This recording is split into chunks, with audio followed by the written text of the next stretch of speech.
And, here in Iowa, we get winter weather. We have ice and snow. We know how to drive on that stuff. But this was a clear day. There was nothing on the roads, right? Snow on the edges, but there was nothing on the roads. And I'm driving and I hit this patch of black ice and I almost slide off the road. And I thought, like, that's weird. It's really clear out. And it affected me more than usual. Mm-hmm. And then continue on, I hit another one. So I had this little conversation because Spirit and I talk all the time. And I'm like, okay, if it happens a third time, I know this isn't for me. This isn't my teacher. And I will turn around. And as soon as I had the thought, boom, I almost slid off the road. So I turned around and came back home.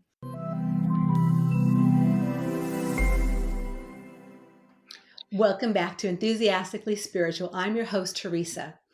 So if you've listened to some of the episodes over the past months, years, however long you've been listening, you've probably noticed that I am passionate about sharing other people and what they're doing out in the world. So there's so many people that are showing up right now that are here to be of service. So my guest today is a special one because I know her personally. So I met Robin maybe a year and a half, 2 years ago at one of the metaphysical fairs we have here in Iowa. We developed a relationship. We worked together. I've done some of her readings, some of her classes, and she is amazing. So what I'm trying to say is when I have people on that are people that I know and I've experienced firsthand, it is so exciting for myself. So let me tell you a little bit about Robin. Her full name is Robin Eaton. She's the founder of Soul Touched by Robin and co-founder of the Mystics Academy of Secrets. Robin is a shamanic practitioner initiated in the traditions and lineage of the Quero in the Andes Mountains of Peru.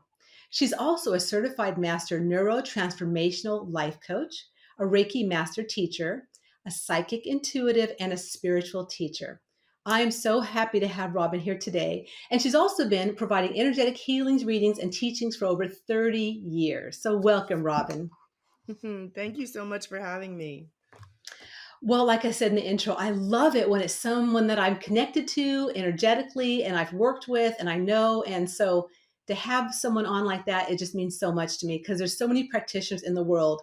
And to me, you're a dynamic one because I just love, your energy, all that you resonate with and what you do in the world.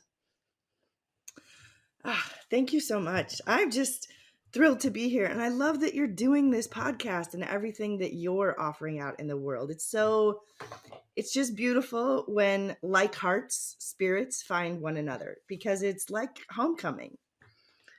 I'm so filled with chills you say that. It's 100% true because as I believe we all are mirrors to one another and we resonate. And so what I see in you, you have in me and vice versa. And so finding one another in this wild, wide array of people on the planet now and souls, that's a big deal too, those connections. It really is. You think of how many billion people there are on the planet and we find each other. Mm-hmm. We find each other. When you tune in, when you listen, when you align, your tribe will, your people find you. Mm-hmm. Definitely. So let's talk a little bit about being a shamanic practitioner. I would love to hear a little bit about your journey of how that actually transpired and how did you get that awakening or how did it happen for you, Robin? Because that's a really cool path to be on. And then we're going to dive a bit into the realms and a little bit about energy in that too. So, it's really interesting because I've been thinking more about that. And honestly, as I think back, my original call when I came was a little kid. And I had this dream. And in the dream, I was dreaming that I was walking along the ditch at my grandmother's farm out to the mailbox. And this great big snake came along and it bit me on the calf.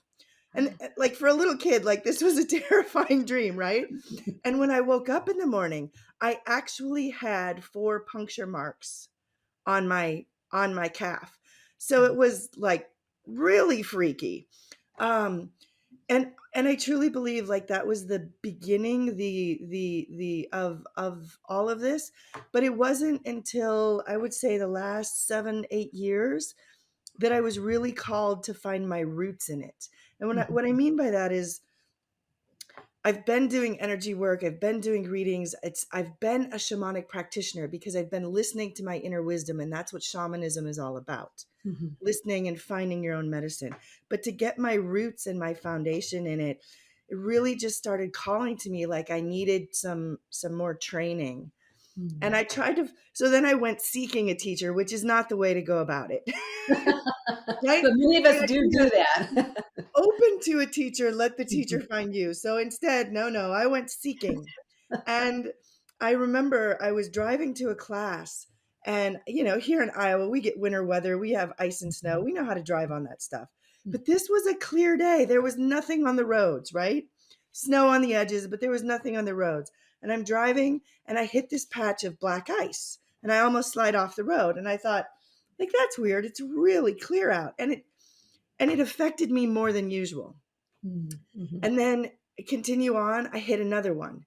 So I had this little conversation because Spirit and I talk all the time. And I'm like, okay, if it happens a third time, I know this isn't for me. This isn't my teacher. And I will turn around. And as soon as I had the thought, boom, I almost slid off the road.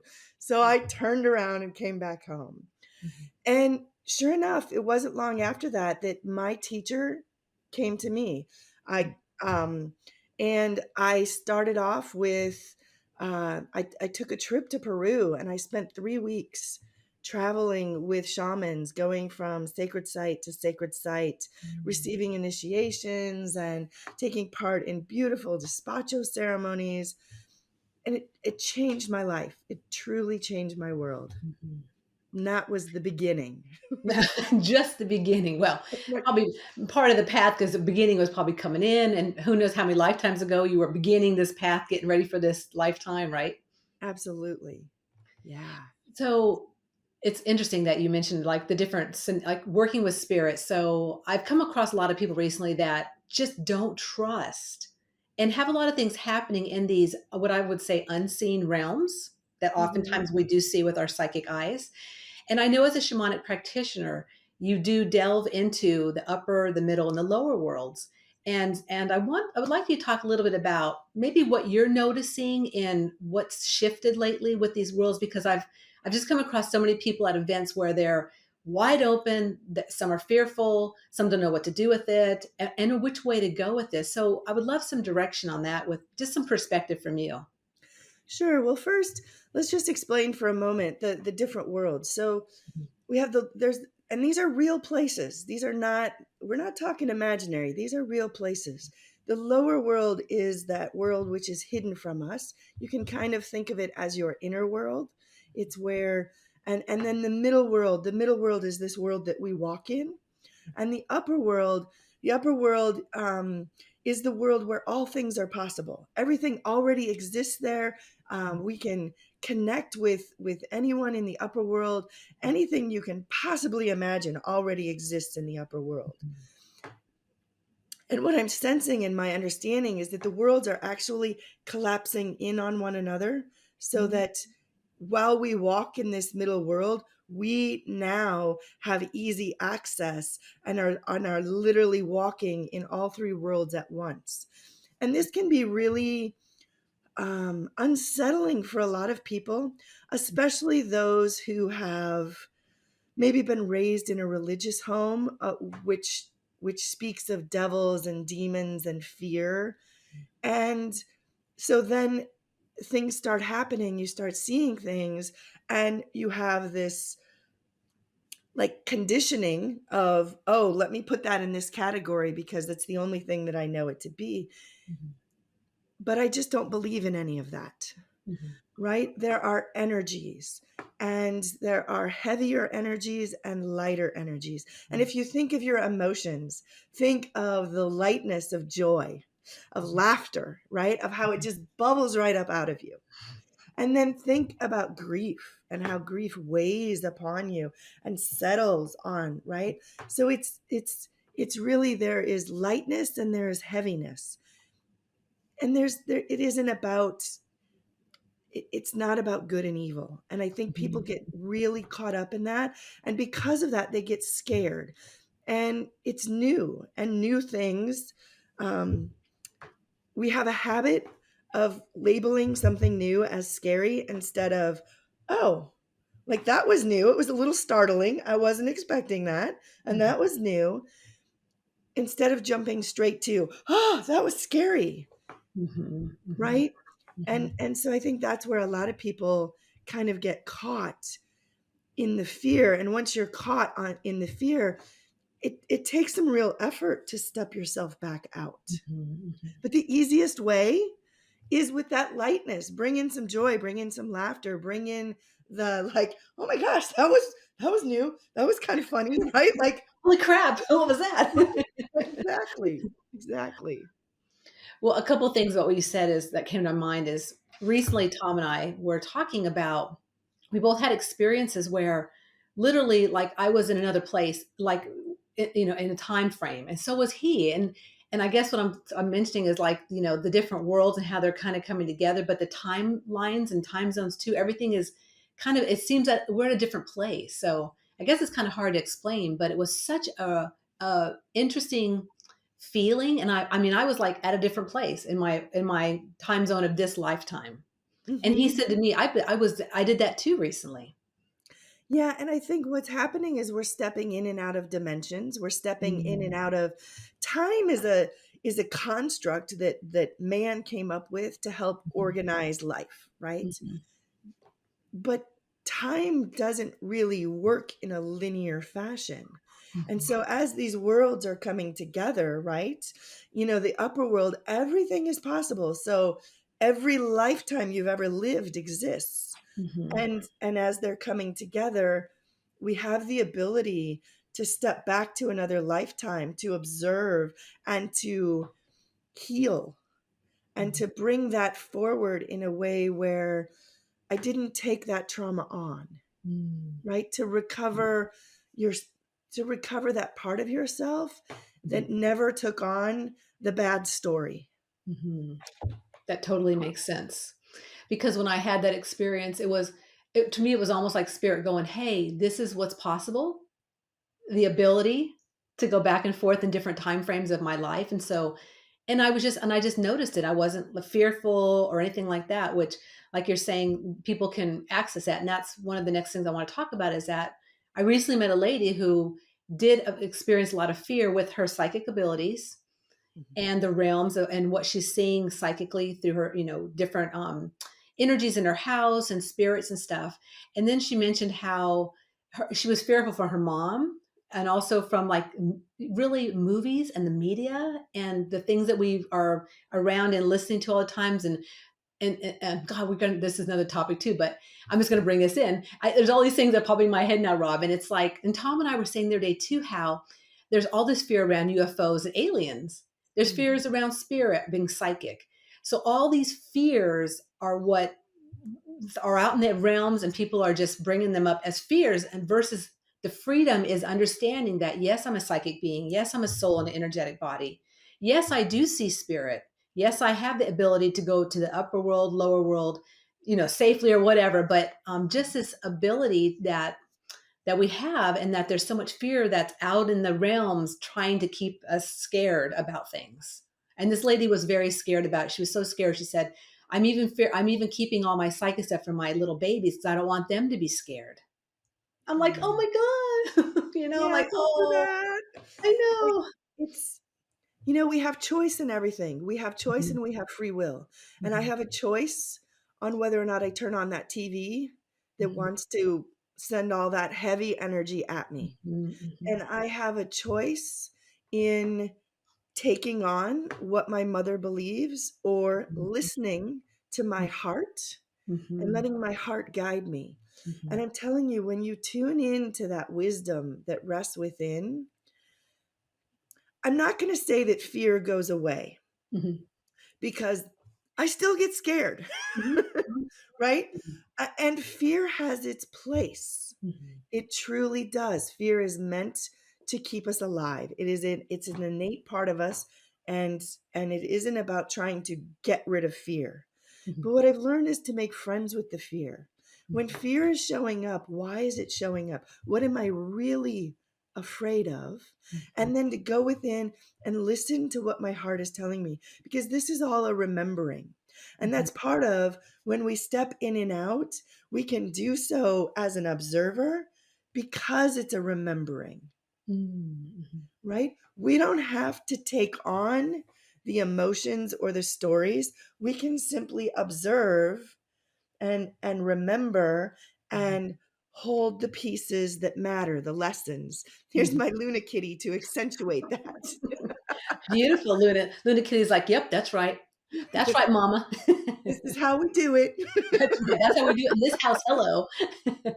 And so I really, I like to teach people to have fun, Mhm, play with your abilities. mhm, When we think about working at something, I don't know about you, but the moment I say work, my shoulders want to drop and I just feel this like right?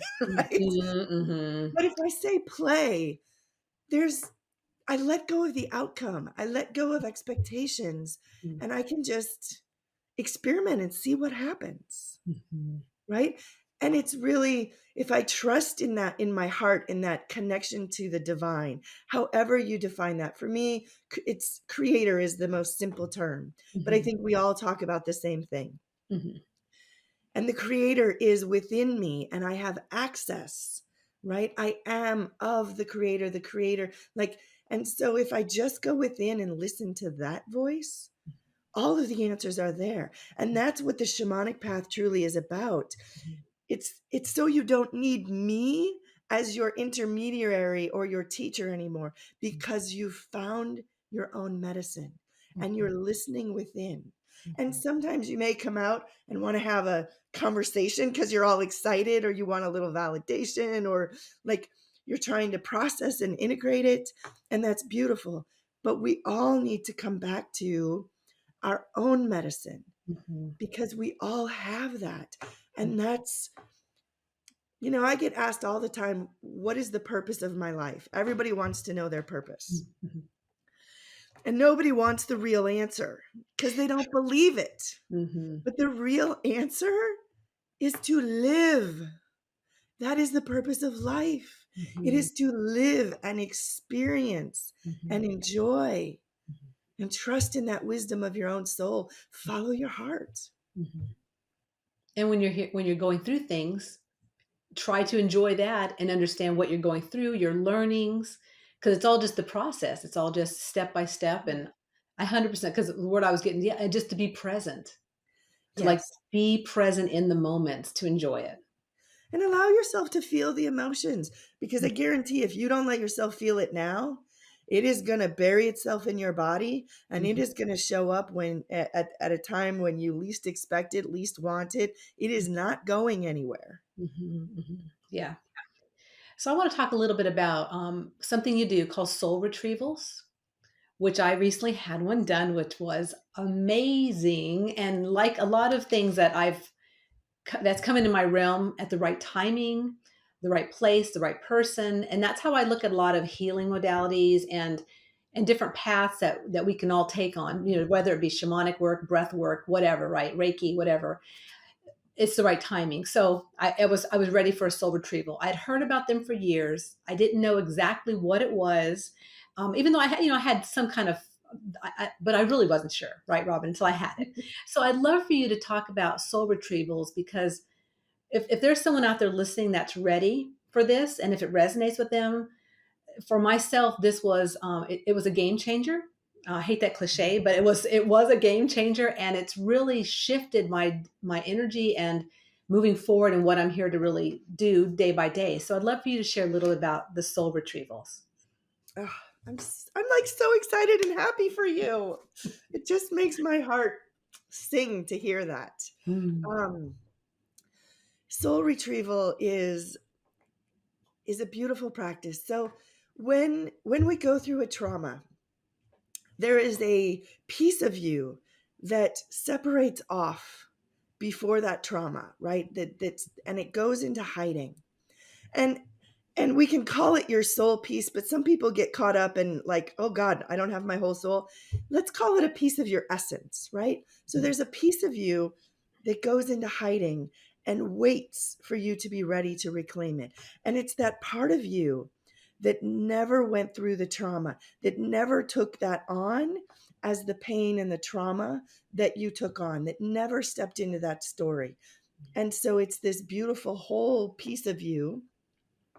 It's that wholeness of you, that essence that is waiting for you to be ready to recall it home. And soul retrieval is that process of calling you back home. And it is amazing, and it can be truly life changing. It's kind of like before soul retrieval, you're filling your cup up with love and joy and happiness, but there's a hole in your cup. So no matter how much you fill, it's still leaking out the bottom. And Mhm. after soul retrieval, you've plugged that hole, you have a whole cup again, so you can fill it up. And now, when it gets full and overflows, that overflow is shared with the world. It Mhm. doesn't drain you. Mhm. And I think that's what soul retrieval really does. And it's so amazing that what I see happen for people after that, and my own experience with it as well, Mhm. of the healing that comes through and how it really does shift your world. Mhm. 100% agree.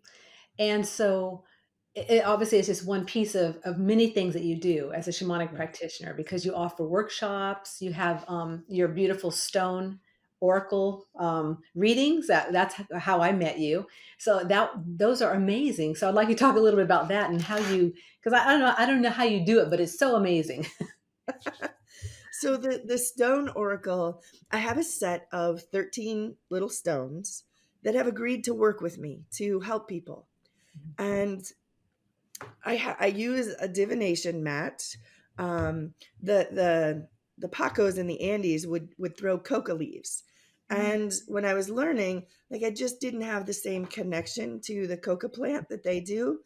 But stones have always spoken to me, so it seemed the simplest of things when it was like, "Well, Robin, just use stones," and I was like, "Oh yeah." So I have this bowl of stones, and I reached in and I asked who wanted to do this work with me. And there were 13 stones who volunteered. And when I throw the stones, all I can tell you is that they talk to me, and where they land on the mat and how they lay themselves out speaks to me of what's happening in your world, what's happening with your soul, the path that you're on, the major life lessons you're working through, how that relates, and how you can unlock your medicine even more, how you can take that next step. They will speak of, like, this is, oftentimes they will show me the key. There will be one stone that is like the keystone, and so often lately, it's the water stone, because what most of us need to do is to surrender, to let go and allow. Um, but there's usually a stone that will be like the key, like this. If you embrace this energy, if you move with this, you will begin to bring those gifts forward. Those obstacles will fade out of the way. And the beautiful part of a stone throw is, excuse me, that this is also a healing, because we don't just throw the stones once. The first throw, we look at the path you're on, and then we gather the stones in, we throw them again, and now we begin to shift those energies. So Mhm. now we're not just looking at what you're stepping into, we are anchoring you in to this new higher destiny. We are anchoring you in so that what you were kind of following after is now coming to you at the same time. So it's anchors you into this path, and it's such a healing, unlocking process. It really does shift energy. Yeah, I can say yes, it does. And it's funny because I've done so many readings over the years, and I would say that that stone throw is perhaps the most unique and the most profound reading I've ever had. I mean, I've had lots of, tarot and oracle cards, and it is just amazing. And it's funny because then I had Tom go try it one time. He's like, "Oh my God!" I said, "I know, right?" So when when I know Robin's at an event that Tom and I go to in Iowa and around the area, I always, when people say, "Where, what's some good readings?" I'm like, Robin. And then I have a couple other people. I've got like two or three people that go here, go there, because it's just amazing. I absolutely love it. And I feel too, whenever you do toss the stones, and I've worked with them, I can feel the energy of them too. Hmm. I really Yeah. can. I mean, there's a connection and an energetic essence to all of them, and aliveness. So that's one thing I love about what you do, Robin, and the connection you have with the earth and with the elements, is that it's all one big, we're all one big, organism. And you really have that connection between all of it. We really are connected. I mean, we're all made of earth, air, fire, water, like it's all within you. Mhm. And so it just is natural to connect with it more, except that we've been taught to separate ourselves from the earth, right? We live in our houses and we follow concrete roads and we all of these things, but I don't know a single person that doesn't feel better if they go outside and Mhm. just breathe in the fresh air. If they look at a tree, if they like, and there's science behind that that Mhm. shows that when we connect with the earth, even if it's just looking at a picture of a tree, Mhm. they've done studies in hospital rooms where if you have a picture of nature in the room, you heal faster. Mhm. If you have a window to the outside where you get to see nature, you heal faster. Mhm. Nature, we are meant to be connected with her. Mhm. And so many of us have simply lost that connection or disconnected to where it seems hard to feel her until we go out and like immerse in it. Mhm. Immerse in it. But once you really open yourself up, like she's always with us. Mhm. Mhm. And that feeling part, I think, is a big aspect of what we've all been going through the last couple of years to really come back home, for one thing, to our wisdom, right? Our inner wisdom, and to be with our children, to be with our families, and to feel like you said, the earth. I remember when we're all isolated, they were saying that like places of the earth where people weren't moving was actually healing. Like the land, the earth was, and the animals were happier. It's like because we weren't all everywhere, and it was just a different energy. Yeah, when we slow down, magic happens. And Mhm. our world teaches us to go 100 miles an hour, and it's like we're running from ourselves. Mhm. We're Mhm. running from connections. Mhm. We, and it's when we just take the time to slow down and listen, Mhm. that's where the magic unfolds. That's where you will find your own magic, your own medicine, Mhm. is when you slow down and feel and I'm guilty, just as guilty as anyone else, of trying to turn those feelings off, right? Mhm. Like, I don't want to be sad, but if you don't let yourself feel, if you numb yourself to Mhm. one emotion, you numb yourself to every emotion. So if you numb to the pain, you are numbing to the joy, and then you don't get to live, Mhm. It's right? true. Yeah.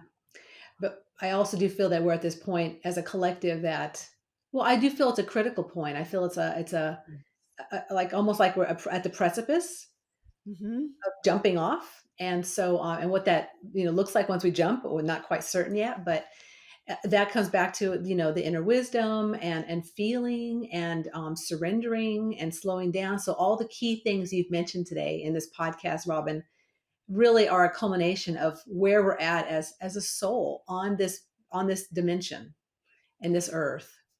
I agree. As a collective, I feel like I think you said the word of the month is orbit.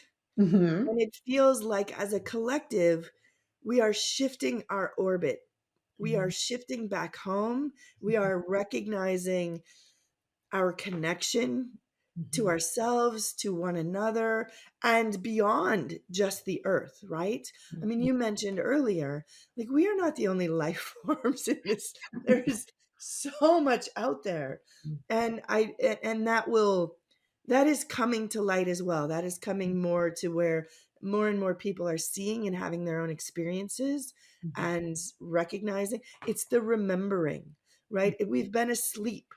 It's like we've been asleep and moving in a dream for so long, and we're waking up now. We're waking up to life. And I don't know about you, but I don't want to go back to sleep. I don't think you can, Robin. Anyone out there listening, if you're all waking up, once you know, that's what some people say. I don't want to know the truth, or I don't want to know things, because then they know, and you can't go back. Yes.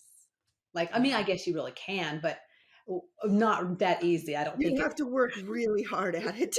Yeah, or that would be like death or something, right? Like, okay, I'll just go on and get out of here because yeah, once you know, you just know, and then it's really how does the person has the soul work with what they know, and that's where a person like you come in, Robin, the support. Yeah, absolutely. Support is so important, and I walk this path and this is my life. And I have a whole support team as well, Hmm. right? Hmm. I just spent a beautiful weekend at a retreat, Hmm. doing my own healing, getting like going through my next level and receiving support. We Hmm. all like that's so important to have, to open yourself to that support and to allow it in, and to keep that. Like, we're not meant, how many billion people on this planet, we are not meant to walk it alone. I We're think it's not. 10+ billion. Right? Yeah, Like, that's a lot of damn souls on the planet. there are a lot of damn souls, and you're not meant to walk it alone. And No, even if you try, you never are alone. You're just ignoring exactly. those who are there supporting you. Right, exactly, exactly.